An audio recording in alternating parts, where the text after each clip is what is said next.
سچی کہانیوں میں دلچسپی رکھنے والے سامعین السلام علیکم۔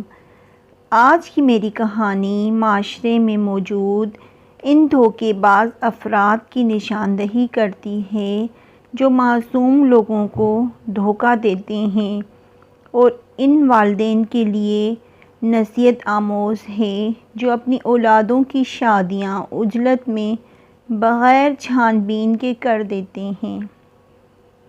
تو آئیے چلتے ہیں اپنی کہانی کی طرف۔ ہم اپنے والدین کی دو ہی اولادیں تھیں، ایک میری بہن ہنا اور میں ہمنا۔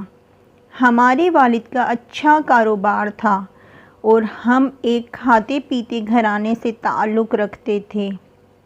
ہم دونوں بہنیں ہی بہت زیادہ خوبصورت تھیں، اسی وجہ سے ہم دونوں کی ہی چھوٹی سی عمروں میں ہی بہت زیادہ رشتے آنے لگے۔ ابا اماں تھوڑے پرانے خیالات کے مالک تھے۔ ان کی سوچ تھی کہ لڑکیوں کی شادی چھوٹی عمروں میں کر دینا ہی ٹھیک رہتا ہے، اگر عمر بڑی ہو جائے تو وہ گھر پر ہی بیٹھی رہ جاتی ہیں۔ ابا اماں نے ہم دونوں کے لیے ہی لڑکے پسند کر لیے اور ہم دونوں کی ہی ایک ساتھ شادی کر دی۔ ہنا شادی کر کے ملک سے باہر چلی گئی اور میرا شوہر یہاں کراچی میں ہی اپنا کپڑوں کا کاروبار کرتا تھا۔ اس کے والدین کا انتقال ہو چکا تھا اور وہ اپنی والدین کی اکلوتی اولاد تھا، اسی لیے گھر میں ساس نندوں کا کوئی جھنجھٹ نہ تھا۔ میرے شوہر سکندر مجھ سے بہت محبت کرتے تھے۔ میں بہت ہی زیادہ خوش تھی کہ میرا نصیب کتنا اچھا ہے کہ اتنا چاہنے والا شوہر ملا ہے اور گھر میں ساس نندوں کا بھی کوئی جھنجھٹ نہیں۔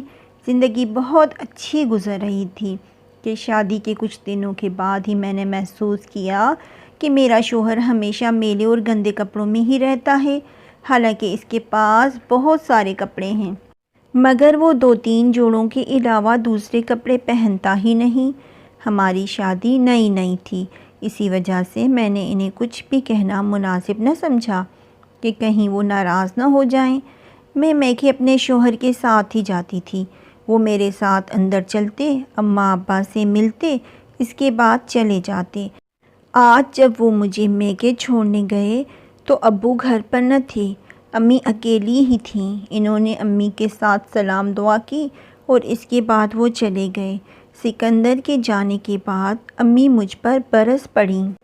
ہمنا، میں نے تم دونوں بہنوں کی بہت اچھی تربیت کی تھی، یہ آخر تمہیں کیا ہو گیا ہے کہ تمہارا شوہر ہمیشہ میلے کپڑوں میں ہی رہتا ہے؟ تمہیں اپنے شوہر کے لباس کا بھی خیال نہیں؟ اکیلا گھر ملا ہے نا، شاید اسی لیے تم اتنی لاپرواہ ہو گئی ہو۔ اگر تمہاری ساس ہوتی اور وہ شادی کے بعد اپنے بیٹے کی ایسی حالت دیکھتی تو تمہیں ٹھیک کر دیتی۔ اتنا اچھا شوہر ہے، اس کی قدر کرو اور اس کے سارے کام خود کیا کرو۔ میں نے امی کو بتایا کہ امی میں کیا کروں، وہ خود ہی ایسے کپڑے پہنتے ہیں، مگر آج میں نے سوچ لیا تھا کہ میں گھر جا کر سکندر سے اس سلسلے میں بات ضرور کروں گی۔ اکثر شام کو میں خود ہی گھر چلی جاتی، آج بھی میں نے ایسا ہی کیا۔ سکندر رات میں جب واپس آئے تو میں نے کھانا لگایا، ہم دونوں نے مل کر کھانا کھایا۔ کیونکہ ایک دم سے بات کرنا ٹھیک نہیں لگ رہا تھا، میں نے سوچا کہ سکندر آرام سے کھانا کھا لیں، اس کے بعد ہی طریقے سے بات کروں گی تاکہ انہیں برا نہ لگے۔ کھانے کے تھوڑی دیر کے بعد سکندر نے چائے کی فرمائش کی۔ میں نے دونوں کے لیے چائے بنائی اور یہ وقت مجھے بالکل مناسب لگ رہا تھا کہ یہ بات کرنے کے لیے، کیونکہ چائے پینے کے دوران ویسے بھی ہلکی پھلکی گپ شپ ہو ہی جاتی تھی۔ میں نے سکندر کو چائے دی اور اپنی چائے لے کر میں سکندر کے ساتھ ہی صوفے پر بیٹھ گئی۔ ادھر ادھر کی ہلکی پھلکی گفتگو کے بعد میں اصل بات کی طرف آئی۔ میں نے بہت ہی پیار بھرے لہجے میں کہا، سکندر ایک بات پوچھوں، برا تو نہیں مانیں گے؟ آخر آپ ہر وقت یہ میلے اور گندے کپڑے کیوں پہنتے ہیں؟ اللہ تعالیٰ نے آپ کو اتنی دولت سے نوازا ہے، ہمارے گھر میں ہر طرح کی نعمتیں موجود ہیں، آپ کی الماریاں کپڑوں سے بھری پڑی ہیں، پھر کیوں؟ آخر کیوں؟ آپ اللہ کی دی ہوئی نعمتوں کی اتنی ناشکری کرتے ہیں؟ سکندر نے جو وجہ بتائی وہ مجھے بہت ہی عجیب لگی تھی۔ انہوں نے مجھے بتایا کہ ایک رفیق نام کا درزی گلشن کی طرف بیٹھا کرتا تھا۔ میں ہمیشہ اسی سے کپڑے سلواتا۔ اس کے سلے ہوئے کپڑے مجھے بہت پسند تھے۔ کچھ سال پہلے اس نے اچانک سے اپنی دکان بند کر دی اور وہ کہیں چلا گیا، کچھ پتہ نہیں۔ اس کے بعد میں نے مختلف درزیوں سے کتنی بار کپڑے سلوائے، مگر مجھے کسی بھی درزی کی سلائی پسند نہ آئی۔ اس درزی کے یہ 3 سوٹ ہی اب میرے پاس رہ گئے ہیں جو کہ میں پہنتا ہوں۔ مجھے یہ بات سن کر بہت عجیب لگا۔ بھلا ایسا بھی کیا جنون کہ بس اسی درزی کے سلے کپڑے پہننے ہیں؟ مگر پھر میں نے اگنور کیا اور سوچا کہ ہر کسی کی کوئی نہ کوئی خامی یا کمزوری ہوتی ہے۔ سکندر ویسے تو کتنے اچھے ہیں، مجھے کسی چیز کی کمی نہیں ہونے دیتے۔ اگر ان کی بھی کوئی کمزوری ہے تو مجھے ان کا ساتھ دینا چاہیے۔ دوسرے ہی دن جب میرے شوہر چلے گئے تو میں نے ان کی الماری سے ان کی پرانی ڈائری نکالی اور اس میں بہت سارے فون نمبر لکھے ہوئے تھے۔ میں نے جلدی سے اس درزی کا نمبر ڈھونڈنا شروع کر دیا، کیونکہ میں نے ارادہ کر لیا تھا کہ میں کیسے بھی کر کے اس درزی کو تلاش کر لوں گی۔ میں اپنے شوہر کی مدد کرنا چاہتی تھی۔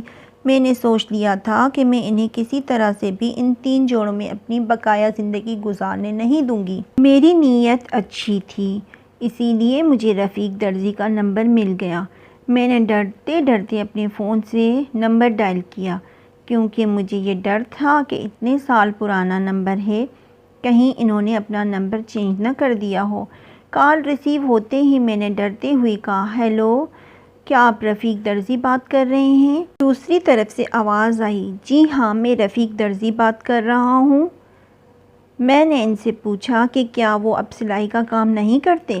تو انہوں نے بتایا کہ گلشن سے انہوں نے اپنی دکان بند کر کے لانڈی میں اپنی نئی دکان کھولی ہے اور اب وہ کئی سال سے وہیں پر کام کرتے ہیں۔ پرانے کسٹمرز کے نمبر ان کے پاس سے مس ہو گئے تھے، اسی وجہ سے وہ رابطہ نہ کر سکی۔ مجھے یہ سن کر بہت خوشی ہوئی، مگر میں نے اپنے شوہر کو یہ بات نہ بتائی کیونکہ میں انہیں سرپرائز دینا چاہتی تھی۔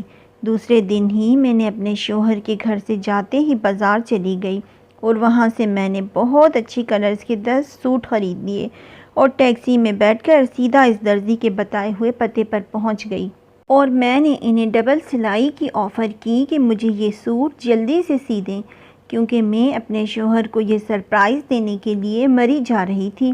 درزی نے 2 دن کے بعد کپڑے لے جانے کا کہا۔ 2 دن کے بعد کپڑے لے کر میں گھر پہنچی اور بے چینی سے اپنے شوہر کے آنے کا انتظار کرنے لگی۔ جیسے ہی وہ آئے تو میں نے انہیں یہ کپڑے دکھائے۔ وہ بھی کپڑے دیکھ کر خوش ہو گئے، مگر میں نے محسوس کیا کہ جیسے یہ خوشی مصنوعی تھی، مگر میں نے اس کو اپنا وہم سمجھ کر جلدی سے سر جھٹکا اور سکندر سے کہا کہ اب وہ روزانہ یہی کپڑے پہنیں گے۔ دوسرے دن پر وہ نیا جوڑا گھر سے پہن کر نکلے، مگر میں نے نوٹ کیا کہ ان کے ہاتھ میں ایک شاپر ہے۔ میں نے پوچھا تو انہوں نے مجھے جھٹک کر کہا کہ دکاندار ہوں، کچھ سامان ہے، کیا تمہیں مجھ پر کوئی شک ہے کہ تم ہر وقت تفتیش کرتی رہتی ہو؟ میں نے خود کو لعنت ملامت کی کہ ان کی بات صحیح ہے، کوئی سامان ہوگا، مجھے ایسے نہیں پوچھنا چاہیے تھا۔ اس کے بعد یہ معمول ہو گیا کہ وہ روز گھر سے نیا جوڑا پہن کر نکلتے اور ان کے ہاتھ میں ایک شاپر ہوتا۔ آہستہ آہستہ میں اس بات کی عادی ہو گئی اور میں نے نوٹ کرنا ہی چھوڑ دیا۔ ہماری زندگی اچھی بھلی گزر رہی تھی کہ ایک دن اچانک کچھ ایسا ہوا کہ جس نے میری زندگی بدل دی۔ ہوا کچھ یوں کہ مجھے اپنی کچھ ضرورت کی چیزیں لینی تھیں۔ میرے شوہر کے جاتے ہی میں نے جلدی جلدی گھر کے کام ختم کیے اور بازار چلی گئی۔ جب چیزیں لے کر میں گھر جانے کے لیے باہر روڈ پر نکلی تو کیا دیکھتی ہوں کہ میرے شوہر روڈ کی دوسری سائڈ پر کھڑے ہیں اور انہوں نے اپنے وہی پرانے میلے کپڑے پہنے ہوئے ہیں۔ میرے تو جیسے تن بدن میں آگ لگ گئی اور پھر اچانک سے ایک سفید رنگ کی گاڑی ان کے پاس آ کر رکی اور وہ اس میں بیٹھ کر چلے گئے۔ میں تو سوچتی ہی رہ گئی کہ ابھی روڈ کراس کر کے ان کے پاس جا کر پوچھوں کہ آخر کیوں وہ یہ کپڑے پہنتے ہیں، مگر مجھے موقع ہی نہ ملا۔ میں گھر چلی گئی اور گھر پر ہی ان کے آنے کا انتظار کرنے لگی۔ جیسے ہی وہ آئے تو میں نے ان سے پوچھا کہ طارق روڈ پر وہ انہی میلے کپڑوں میں کیا کر رہے تھے، مگر یہ کیا، وہ تو ایک دم سے مکر گئے کہ وہ آج طارق روڈ گئے ہی نہیں۔ مجھے کوئی وہم ہوا ہے اور کوئی ہوگا۔ اتنی ڈھٹائی سے جھوٹ بولنے پر تو میں حیران رہ گئی، مگر بحث کرنا فضول تھی کیونکہ میرے پاس کوئی ثبوت تو تھا نہیں۔ میں نے سوچ لیا کہ میں اس راز کا پتہ لگا کر ہی رہوں گی۔ 2-3 دن تک تو میں نارمل رہی۔ چوتھے دن جیسے ہی میرے شوہر گھر سے نکلے، میں بھی ایک گاڑی میں بیٹھ کر ان کا پیچھا کرنے لگی۔ یہ گاڑی میں نے پہلے ہی بک کروا لی تھی۔ کچھ دور جانے کے بعد ہی میرے شوہر ایک چھوٹے سے گھر کے اندر چلے گئے۔ تھوڑی دیر کے بعد وہ جب باہر نکلے تو انہوں نے وہی میلے اور پرانے کپڑے پہن رکھے تھے۔ اس کے بعد تھوڑی دور جاتے ہی وہ ایک گاڑی میں بیٹھ گئے۔ میں نے اس گاڑی کا پیچھا کیا۔ وہ گاڑی ایک بنگلے میں داخل ہو گئی۔ میں اس بنگلے کے اندر تو نہ جا سکی، باہر ہی انتظار کرنے لگی کہ تھوڑی دیر کے بعد بنگلے کا دروازہ کھلا اور وہی گاڑی باہر نکلی۔ سکندر بھی گاڑی میں بیٹھے ہوئے تھے۔ میں پھر سے گاڑی کا پیچھا کرنے لگی۔ دیکھتے ہی دیکھتے گاڑی کراچی کے ایک گنجان علاقے میں داخل ہوئی اور سکندر اس میں سے باہر آ گئے اور گاڑی چلی گئی۔ تھوڑی دور تک سکندر پیدل چلتے رہے۔ اس کے بعد جو ہوا وہ دیکھ کر میری آنکھیں پھٹی کی پھٹی رہ گئیں۔ سکندر وہاں پر بھیک مانگ رہے تھے۔ میں تو اپنے ہوش و حواس ہی کھو بیٹھی تھی۔ بڑی مشکل سے میں اپنے میکے پہنچی اور ابا کو ساری بات بتائی۔ ابا نے تحقیقات کروائیں تو پتہ چلا کہ سکندر دراصل بھیک مانگنے کی آڑ میں ڈرگس کا کاروبار کرتے ہیں، ورنہ اتنا پیسہ بھیک سے تو نہیں آتا۔ میرے ابو کو افسوس تھا کہ انہوں نے میری شادی کرنے میں جلدی کی اور سکندر کی صحیح سے جانچ پڑتال نہیں کروائی۔ ابو نے سکندر سے کہا کہ وہ ایسا انسانی زندگیوں سے کھیلنے والا گھناؤنا کاروبار بند کر دے اور حلال رزق کمائے، چاہے وہ تھوڑا ہی ہو۔ مگر سکندر نے اپنا برا کام چھوڑنے سے انکار کر دیا اور میں نے ان سے طلاق لے لی، کیونکہ ایسے انسان کے ساتھ تمام زندگی بسر کرنا بہت ہی مشکل ہے جس کو حرام اور حلال کی کوئی تمیز نہ ہو اور انسانی جانوں کی کوئی قدر نہ ہو۔ اللہ نے انشاءاللہ میرے لیے بھی کچھ بہتر سوچا ہوگا۔ آپ کی کیا رائے ہے اس بارے میں؟ اپنی رائے سے ضرور آگاہ کیجیے گا۔ اگر آپ کو میری یہ کہانی پسند آئی ہو تو اسے لائک اور شیئر ضرور کیجیے گا، اور اگر آپ مزید ایسی ہی حقیقت پر مبنی سچی کہانیاں سننا چاہتے ہیں تو میرے چینل سچی کہانیوں کو سبسکرائب کیجیے اور ساتھ میں بیل آئیکن ضرور پریس کیجیے۔ شکریہ۔ اللہ حافظ۔